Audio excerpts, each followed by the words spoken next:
Now let's move to the discipline called electoral geography. Electoral divisions constitute a major type of political cleavages, and the spatial distribution of votes is studied by special discipline electoral geography. Many years of research in the field have shown a compelling correlation between space and voting patterns. British geographer Peter Taylor identifies three main dimensions of geographical interest in electoral studies. Namely, first, the geography of voting, meaning the analysis of votes for separate candidates or parties at different spatial levels, regional, local, etc. Second, the geographic influences on voting, implying the comparison between electoral cleavages and socially persistent basic lines. Third, the geography of representation, suggesting the examination of how particular territories are represented in the legislative. When every electoral circle is marked by the same voting preferences, this is evidence of a stable territory in terms of electoral geography. The factor can be used later to plan future electoral campaigns. For example, geographic clustering in elections allows determining swing regions, which need more attention or another campaign trail. Let's emphasize a number of spatial effects that distort electoral behavior, including, first, the effect of the hometown, meaning that the candidate shows more electoral strength in their hometown or home district, which much of their life has been related to. Second, the voting on issues effect, entailing that the candidate wins more electoral support from those districts where their agenda is especially relevant.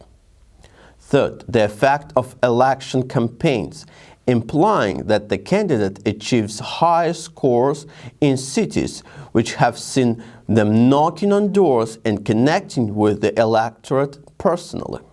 4. The neighborhood effect, suggesting that the candidates racks up extra votes in the regions neighboring the districts with the previous effects in play, thanks to close communication between those residing in the neighboring regions. Many countries have also established a link between electoral behavior and belonging to a particular industry, which for instance means that regional specialization influences the way citizens cast their votes. This may also have a reverse effect.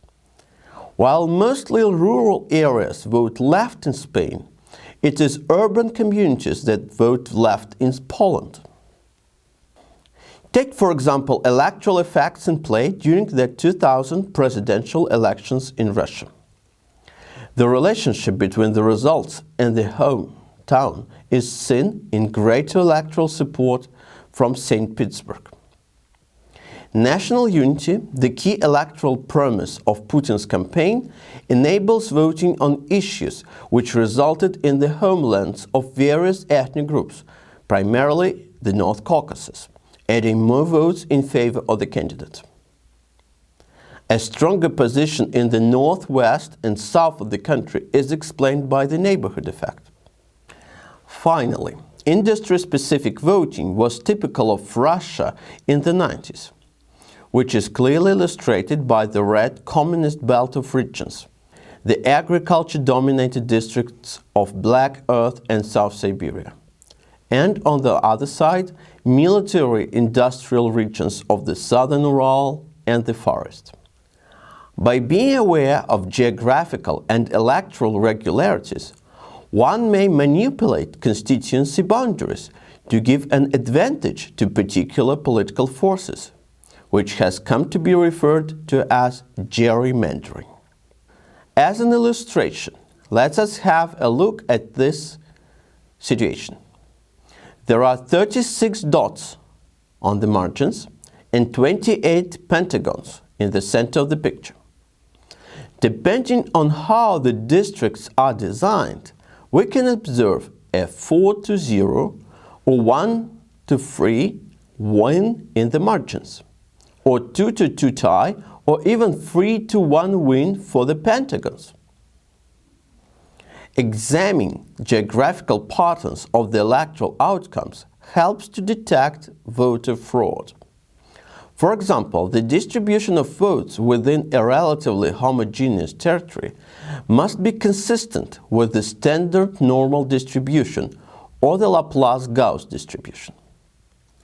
Voting irregularities can also be revealed by using the coefficient of variation, expressed as the ratio of the standard deviation to the mean, which shows the extent to which the votes won by a particular candidate or party differ across districts.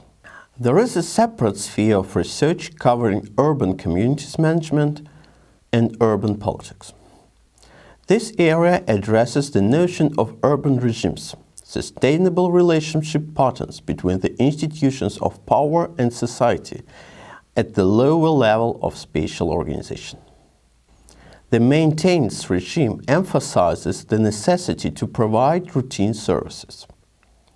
The growth regime allows reaching a consensus between political and administrative elites and local business in matters of intensive development, which results in greater imbalances between urban districts and the level of socioeconomic wealth of their residents. As for the progressive regime, it implies a compromise between the elite and the broader groups of voters to the prejudice of business interests.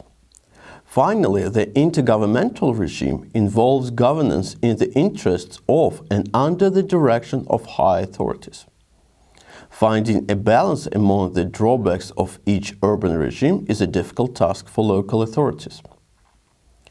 The nature of the interaction of power and society is strongly influenced by the structure of public relations in the settlement. Its types were presented by Thierry Clark on the basis of classifications for 2 variables, namely the degree of hierarchy and the level of pluralism. According to the mass participation type, society is characterized by a high level of participation in local decision-making, rather than a degree of vertical differentiation. The monolithic type entails a monolithic but stratified society in which high classes have a greater impact on the decision-making process than lower ones. The pluralistic type does not imply a significant influence on internal differentiations on decision-making, because particular strata focus on particular issues of city governance. Finally, the polyolithic type presupposes the existence of the hierarchical pyramid of interests and influences in every significant decision-making sphere, and strata prevailing in one area may be less influential in others. The choice of development regime in a settlement also depends on the organization of urban space. According to the most commonly used model, the logic of city development suggests the emergence of an administrative and business district in the center, with the prevailing interests of business and the old elite. Next goes an industrial zone, which came into existence as a result of cities' extensive growth requiring goods. It is followed by working-class residential homes whose residents have been pushed out of the center because of expensive housing, but have to live in proximity to their industrial workplaces. This zone requires special social support.